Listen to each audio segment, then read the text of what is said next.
আমি কলা বাবা হ্যাকার, তুমি মানো আর না মানো আমি কলা বাবা কিন্তু হ্যাকার হ্যাকার হ্যাকার কলা বাবা। যাই হোক ভাইরা আমার বইনেরা, তোমার গো তোর সমস্যা কি? তোর কি কেউ পুটকি মারছে? তো আমাদের সমাজে কিন্তু দুইটা কথা খুবই প্রচলিত। সমান সমান একটা হলো ধর্ম ইকুয়াল টু মাইনাস, আর একটা হলো ব্যবসা প্লাস ধর্ম ব্যবসা।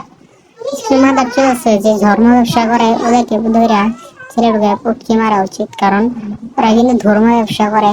কিছু কিছু কলা বাবা আর কিছু গ্যাঞ্জাম ম্যাঞ্জাম বুঝো নেই, এসব বাইরে পরে কোন থেকে কোন চিপা থেকে অনেক নিজেকে ভাইরাল হওয়ার জন্য কিন্তু অনেক অনেক ধর্ম ব্যবসায় বাইরে পড়ে। যেমন কলা বাবা নিয়ে কিন্তু আজকে আমরা ভিডিও বানাবো। কলা বাবা কিন্তু নিজেই মাপ চাইছে যে ওর না আমি বলবো না, আপনারা ভিডিওতেই দেখে নেবেন। তো কলা বাবার ভিডিওটা কিন্তু এখন ছাড়বো আমরা, ছাড়ার পরে আপনারা দেখতে পারবেন কলা বাবা কি অসহায়। তো ভিডিওটা দেখে আসা যাক। গাইস, আমি কলা বাবা। যদিও আমি আমার জীবনে আমার এই দুঃখের কাহিনীটা আমি কাউকেই বলতে চাইনি, তবে আজকে শুধুমাত্র রিজন ভাই রিকোয়েস্ট করলো বলে আমি তোমাদের সবার সামনে আমার নিজের ব্যক্তিগত জীবনের সম্পর্কে বলবো।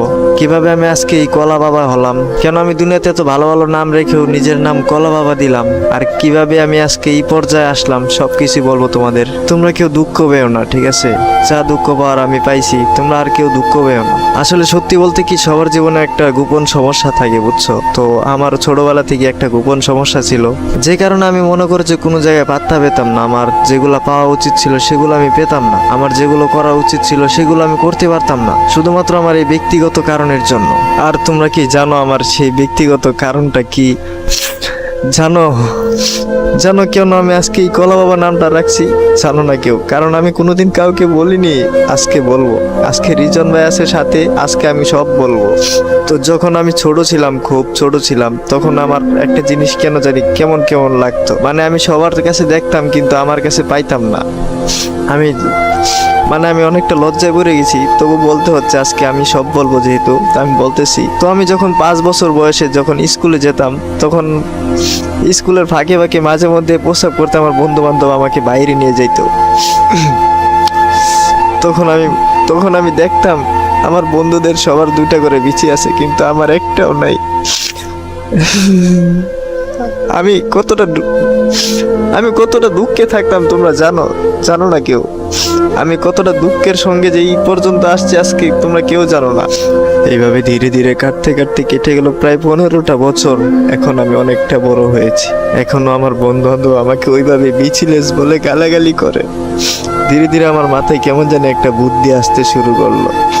ভাবলাম যদি ওদের মুখটাই বন্ধ করে দেওয়া যায় তাহলে কেমন হয়, কিন্তু করব কিভাবে? আমার কাছে তো টাকা নাই। টাকা দিলে তো তাও মানুষ একটু চুপ থাকবো। যদি বন্ধু বান্ধবের টাকা খাওয়াই দিই তাহলে তো তারা আর তেমন কিছু বলবো না, কিন্তু আমার কাছে তো টাকা নাই। আর আমি যে বিচি বেচা টাকা নিব তাও তো নাই, আমার কাছে তো বিচিও নাই। এখন আমি কি করি? তাই ভাবলাম আমার যেহেতু সম্মান এদিকেও নাই ওই দিকেও নাই। আমার ঘরে আমার মা ছিল, আমার ঘরে আমার 2টা ছোট ছোট বোন ছিল। তারপর এভাবে ভাবতে ভাবতে আরো কেটে গেল 3 বছর। এখন আমার বয়স প্রায় 18 বছর। আমার বোনগুলো প্রায় অনেকটা বড় হয়ে গেছে। ধীরে ধীরে আমার মাথায় শয়তানি বুদ্ধি আসতে লাগলো। যেহেতু আমার সম্মান এমনিতেই নাই, আমি আর সম্মান দিয়ে কি করব?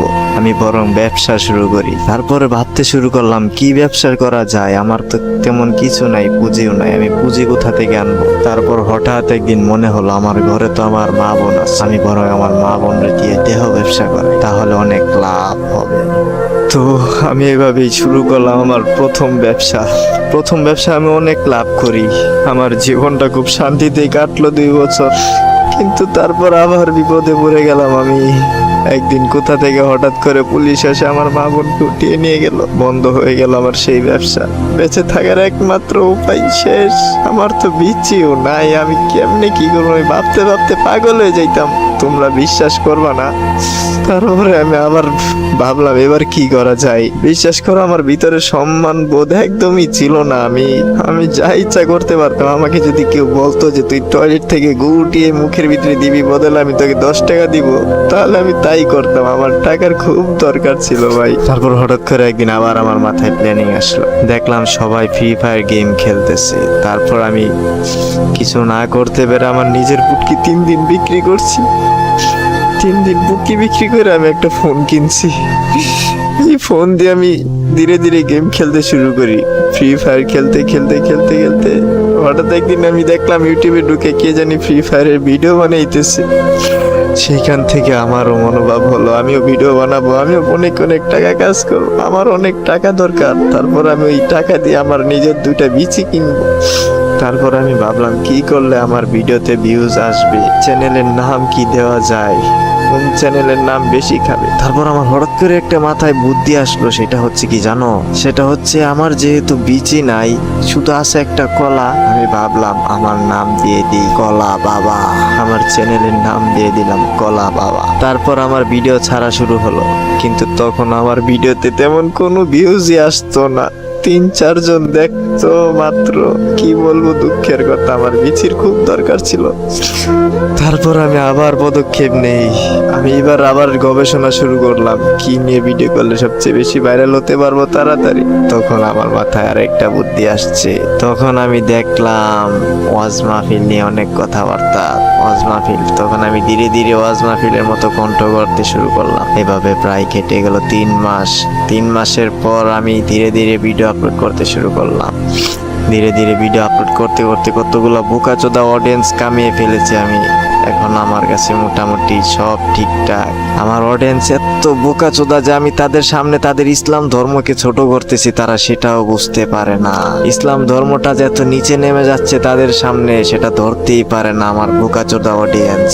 আমার এই বোকাচোদা অডিয়েন্সকে বোকা বানিয়ে আমি একদিন কোটিপতি হয়ে যাব, আর সেই কোটি টাকা দিয়ে আমি আমার নিজের 2টা বিচি লাগাবো। এই ছিল আমার দুঃখের কাহিনী।